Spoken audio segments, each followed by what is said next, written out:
Hello everyone, I wanted to update you on this idea, this hypothesis that I had that kids would become fluent in French or any language if they are just in an immersive environment for 2 weeks. I couldn't find any information about this online, about anyone else doing something like this.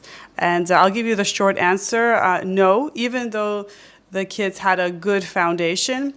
And I wanted to make this video to talk about that transition from learning a language in a house or in a school and then going to the real world, because it's a hard transition. Like, how do I make it as a parent as easy as possible for kids? It's very stressful. So I wanted to talk to you about, first of all, like what we've been doing for learning and how much they learned French at this summer camp in Montreal. And I'm sure, by the way, if this was in English, learning English for a kid from another country learning English, they would learn faster. French is a very, very difficult language. It's probably one of the most difficult languages in the world. Ever since they were born, I try my best to speak with, I'm a non-native speaker, but I have a good foundation. If you want to know like what level I'm at, good enough so like when I go to a store, they don't switch to English with me right away, or sometimes they do, very rarely now. I would say I'm at B2, C1. If I like do grammar drills, get ready for a test, I'm sure I could get like C1 easily. So I talk to my kids in French like as much as I can. Sometimes I forget because like I'm in an English environment in America. So, but like I'll tell them like, come here, go there, help me with this, or like short phrases, especially I do like every day. But long phrases, sometimes when it gets complicated, I forget, I just go into English, but I try my best. I should try harder actually. So that's one of my conclusions I'll tell you right now. I could go further and just be more strict about that. But I do on a daily basis speak French. And by the way, like I'm using like the science-based way, the fact-based way of like how a person acquires language the best, and that's from talking, okay? So that's why I say I should have talked more. But there's other ways. There are other ways, like media consumption, books, music, shows, games, all of that, like every possible media. And with today's technology, with VPNs and all these apps and all this great things that people are making, it's easier than ever. Like I can't believe, like there are so many books out there, like it never gets boring. I don't have to read the same book more than like 5 times. There are so many books out there if you know where to find them. Like even the library, like the library offers a digital library service like Hoopla, sometimes they have them. Or I use an app called Bayam with a VPN, that's really good. Bookili is really good. There's just so many resources out there. Or music, like every morning, like just in the background, I'll have, while they're eating their breakfast, they're listening to an album. There's always some new album. I always look up like what are the top albums that came out of Quebec. That's where we visit usually. So like it's also the culture you're learning, right? So every morning they're listening to that, children's albums too. I mix it up. I try to make it interesting. TV shows, like, again, magic of VPN. You can access so much stuff. Like I have access to this thing called EC 2.tv, and they watch children's shows. Like with some shows, children's shows with like actual, like not cartoons, like animation, like real people talking. That really helps. They see like, it's just the language is like, you see it better that way, visualized when it's not in a cartoon form. But I do cartoons too, like show them that. So like while they're having their breaks or eating their fruits of the day or snacks or whatever, like they'll sit down and they'll watch like 20 minutes. And then sometimes I'll sit with them and like I'll pause and be like, oh, what do they say? Or I translate for them, or I try to make it easy. And they understand like 99% of what they see, okay? That's what they say. Like I quiz them. They always get it right 99% of the time. I mean, they're not watching a show and not understanding what's happening. They have a good foundation. So I'm doing all of that every day. Another thing that's super effective is tutors. Online, native speaking, professional tutor, online, 30 minutes. They're just practicing talking, okay? And she does not speak in English at all. It really gets their talking exercise brain going. The next thing that they do that's really super effective, grammar drills, okay? Just like how you would learn English at a school, Like even if you're a native speaker, you still have to learn about punctuation and periods. And a few times a week with our workbooks, I got workbooks from Montreal. So those are the things that I do. How many hours a week is that? Maybe 15 hours a week? I don't know. They say 20 hours a week is minimum for the fluency to happen. Because I'm interested in knowing like the least amount of effort to get that goal. So was that enough? Was that enough from home to summer camp? Because at a summer camp, they need to be able to talk to kids and understand, like, there's no English there. There is actually, because it's Montreal, but I was hoping like they would learn and it wouldn't be too stressful for them. But unfortunately, it was stressful for them. And unfortunately, they did not get the best camp counselors. And I tried to get the ones with, like, you know, the best reviews. I didn't see any negative reviews for this place. It was the most expensive place. It was a fancy place. I thought, like, when I was there, I'm like, oh, okay. Like, I saw a celebrity, like a big celebrity there, a local celebrity bring their kid there. I'm like, okay, well then, I mean, it can't be that bad. I'm not that should be an indicator. Not like celebrities have better decision-making skills than like us commoners or whatever. Like, no. But anyways, you know what I mean. Like, I thought, like, okay, this should be a good place, right? But maybe it was a hit or miss. We were not lucky, or it was stressful for them. My son said he spoke like mostly French, but sometimes English. My daughter said she spoke very little French, sometimes English, a lot of times English, actually. I tried to tell the camp counselors, please just speak French with them. The camp counselors, like, they didn't have, they hired them, like, that should be another topic, but like I think like when you have a summer camp, they should hire like some student who's learning to become a teacher or early childhood development caregiver or whatever. Like they should hire like that, but they just seem to hire like, it was like an art camp. They hired artists.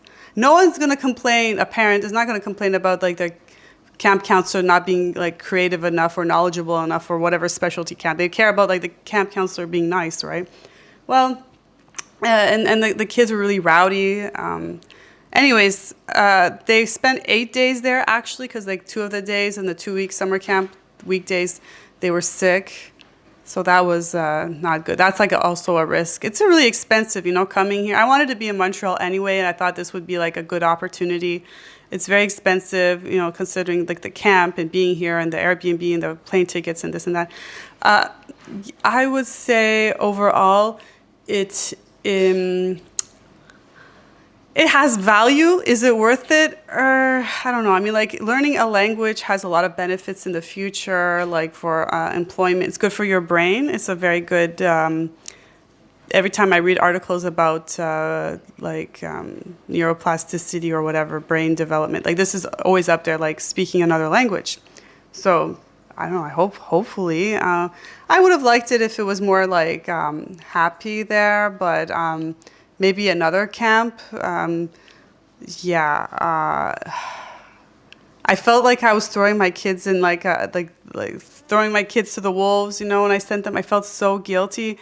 But I tried to remind myself, like, because they told me that the camp counselors weren't like the most cheerful. They were always yelling at the kids. Not at my kids specifically, but there were like a lot of rowdy kids. But then I thought, you know, like my parents sent me to like for a whole years schools in like really rough neighborhoods in Toronto, like Rexdale, Scarborough. Like they don't feel any guilt about that at all. Actually, they're probably proud about that. I don't know, like. I tried to tell them, like, hey, you know, it's good to learn about, like, different personalities. Like, at what age should, like, that's another question for parenting. Like, what age is it appropriate for kids to start seeing, like, different types of people who have maybe horrible personalities or don't have patience? When is that? Is that, like, 13 maybe? Like, because I don't want to shelter my kids. Like, I'm homeschooling them, right? Like, I don't want to shelter them either. Anyways, that's a different subject. So, all in all, I would say that it had a lot of value, but if you look at today's numbers with the plane tickets and Airbnbs and this and that, I don't know. Like next year, am I going to do it again? I don't think so. I would probably just spend more money on, like, if I spent that money on just like maybe two or three extra lessons and like online tutors, I think I would get more value from that. But like I wanted kids to see like different culture too and see how other kids were like they kind of see like what it is, like what culture is, you know.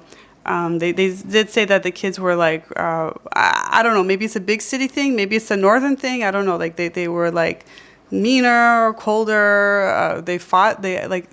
I mean, I didn't see any kids physically fighting with each other, but I saw that in playgrounds and stuff here in Montreal. Like I don't remember it like that when I was a kid, but I don't know what's going on. This is like post-COVID world, and Quebec was probably worse because like they had the strictest rules. Anyways, I'm talking about a lot of things. So anyways, I'm going to have my kids in there. I'm going to ask them some basic questions. So let's do this. Hey everyone, I'm here with Kian, and he's going to tell us the truth about, do summer camps in another country help learn the language? Okay, Kian, tell the truth. Did this summer camp help you learn French? Yes or no, or a little bit? No. Okay, good. Thank you for your honesty. And did you speak a little bit, a lot, or not at all at the summer camp? Half the time. And would you recommend this experience for other children? No. Anything else you would like to add? No. Okay, have a good day. Hi, I'm with Odette, and she's 5 years old, and she's going to tell us how the summer camp was. Odette, did you learn any French, a little bit, or not at all at the summer camp? Not at all. Okay, and did you speak French to the kids, to the camp counselors, a little bit, a lot, or not at all? I speak to the kids a little bit French and the kids a little bit English if I'm finished or something. Did you have fun at this summer camp? No. Would you recommend this for other children? No. Okay, well, thank you for joining me, and I'll just close it here, guys. So even though the kids said that they did not learn anything, I'm not going to say that I think that they learned a lot, or I don't hear it. I don't hear them major changes. Like sometimes I hear my son saying like sentences he wouldn't usually say, so there's that.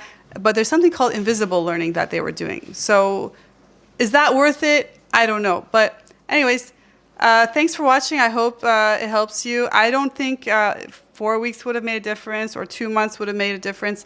The only way, if they want to be native at this age, it would definitely be throwing them into school for a year here.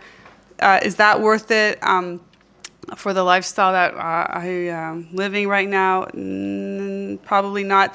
I'll continue trying my best, and I think that would be a good foundation. So if they want to grow up and they want to put in the hard work, it will be easier for them than it was for me, because I started learning at school at 9, and I came here 19 years old, and it was hard for me. So with all the new technology that is around and the foundation I'm giving them, I'm sure that if they want to go all the way to the native level speaking level, they'll get there better than I did. And that is not what parents want at the end of the day, like to give their kids the chance that they never had. So I'm giving them that. I would have loved for them to get all the way, but we just have to be realistic and just accept. But still at a good level, and I'm sure that it will be a level that's good enough for them to get easily get a professional level speaking job.